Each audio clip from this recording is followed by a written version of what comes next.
Hey guys, and welcome back to the channel. It's time to get on with arguably what's the most muckiest job of building the car, and that's undersealing the wheel arches and the underside of the body with liquid rubber. I'm Roy Farr, and this is my build of a Gardner Douglas 427 Mark IV.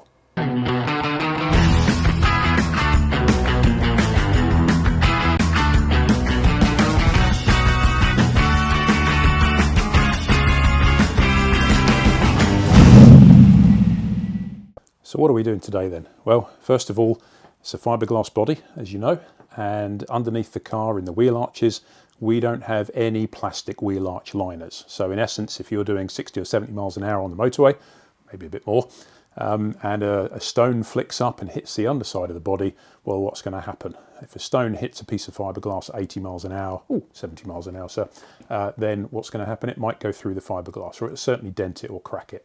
So what we do to protect that is we use a bit of liquid rubber. It's the same sort of stuff that you use on roofing felt to protect a roof from inclement weather.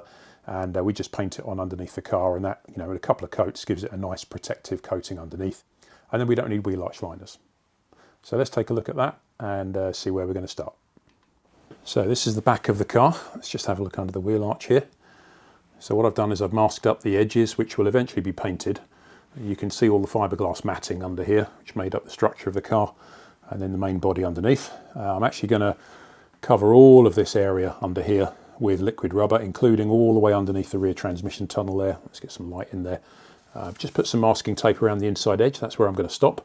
So we're going to do all of this tunnel all the way across. And let's go and look around the front. Be the same on the wheel arch the other side. Around the front here, similar sort of thing. We got the wheel arch there, and let me just squat down here for a second. So up inside the wheel arch, that's the back of the headlight, back of the indicator there at the front, and you can see one of the air vents there. I'll just put some masking tape around it just to stop the liquid rubber from working its way out onto the paintwork on the outside. Same deal all around here. Getting under here to the bonnet, just masked off the edge of the catches because I just want to leave them in position where they are. And then we come around here, all the same in here. I'm going to cover all the inside of the front of the car here, where we've got all that exposed fiberglass. Going to cover all of that in liquid rubber. Not strictly necessary, but it will look a little bit more attractive even in black rubber than it will do as it looks like this at the moment. So why have I got this silly hat on? Well, because it's the beginning of December. It's freaking freezing outside.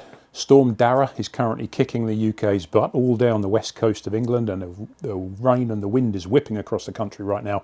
And what else? I forgot to put the heater on this morning. So it's pretty cold in here, but it's starting to warm up now. The first job is to take a look at these Isoflex liquid rubber products and see what we can do about warming them up and getting them ready to put on the car. So let's have a look. First of all, I've got a couple of the tins of this primer. I'm not sure if this is strictly necessary, but given that the fiberglass is a bit porous, I think a light coating of this would probably do it some good. So a couple of tins of that. Not sure if I'm going to need them all, but there we go. And in this guy, well, I mean, it's not a Ron seal, but I'm sure it does exactly what it says on the tin. Stops leaking roofs. Well, it's going to be used to stop stone chips hitting the underside of the car. But it's horrible stuff. It's very thick. You've got to stir it well. And, well, let's get cracking. So this is horrible stuff. Let's give it a shake. Get it open and give it a bit of a stir. Yummy.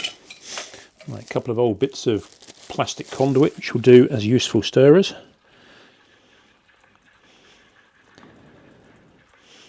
Oh, that's quite strong. Might have to open the garage door for this one. Otherwise I'll be high before the end of the day. Woo!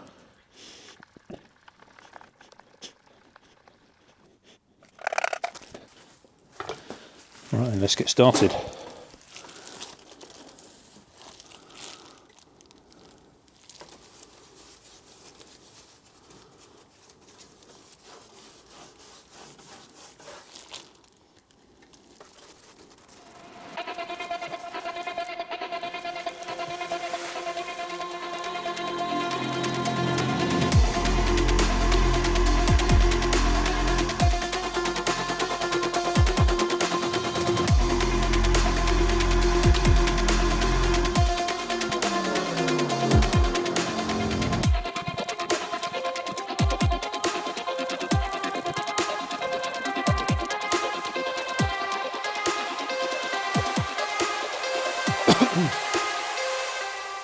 Okay, this stuff's fairly thick, but it is dripping a bit, and I've got to get up inside there, and I don't really fancy it falling in my eyes, so I'm going to pop some goggles on.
Right, let's get this nose cone done.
You might be wondering why we've got this piece of orange fiberglass in there.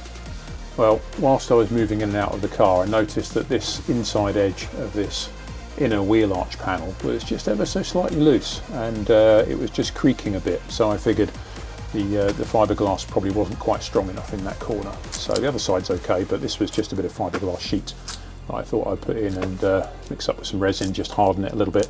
This is nice and strong now and nice and sturdy. It's not a structural piece particularly, but at least it's done before we put all of the liquid rubber on. And once that's on, you'll probably never even notice that it was in there, but a little bit of extra strength. Okay, so it's been about 24 hours since we've touched this up with the primer, gone over all of this. It's still just a little bit tacky to the touch, so it's now time to get some of that liquid rubber on. Still cold outside, I've still got the heater on, still got the woolly hat, so let's get cracking. Let's get this tin open and have a look.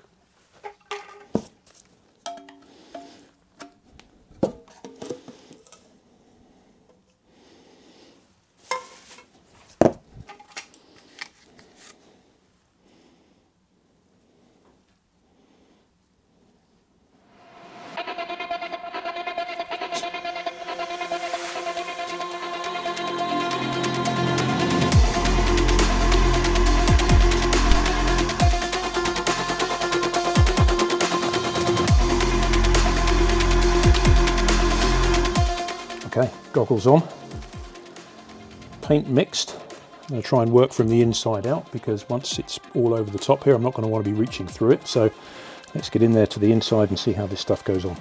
This is going to be a bit of a contortionist effort, so let's see how we go.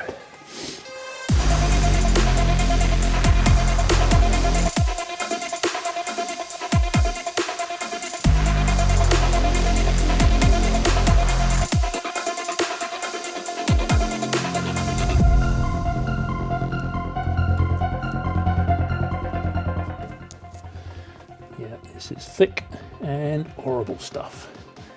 Let's see how it goes on though.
So it's been about a week since I finished painting the underside of the car with all of that liquid rubber, and well, what a mess. I'm going to show you around now and just show you just how much it's dripped all over the place, and I'm really hoping the plastic sheeting that I put down has protected the chassis underneath. So let's take a look. So here's the chassis tucked away underneath all the plastic there, and let's just get a light on this. Look at all of that under there, look how much has dripped off of the bodywork. Really lucky we've got a couple of layers of sheeting down there. So this is what it looks like. I've just got a light on in here, so it probably looks a little worse, a little harsh, but that's how it looks on the rear wheel arch there. I've gone all the way under the tunnel at the back there, not strictly necessary because you won't get much flicking up there, and it'll mostly be around the wheel arches here where you'll get stones flying up and so on. But I mean, aside from, let me put that down, aside from horrendous bits like this, look at that. Little bits that are going to need just a little bit of rubbing off and finishing. That's pretty good. There's little runs here and there, but they'll all cure up. And excellent, let's have a little look around the rest of it. Let's go down the front and have a look. And again, similar stuff all over the floor. There's one of the compartment closures. I thought I'd actually go up inside there as well. It's not strictly necessary, but I've done it on one side. And yeah, lovely and shiny. But again, lots of little bits and pieces. If you can see that there, a little hanging down. We'll just take all of those off. But let's first of all get rid of all the masking tape. Let's get rid of all of that first.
So there we go. Might not look the most attractive, but that's all nicely protected now with a couple of coats on both sides under the wheel arches, and probably about a coat and a half throughout the rest of the underside of that rear transmission tunnel.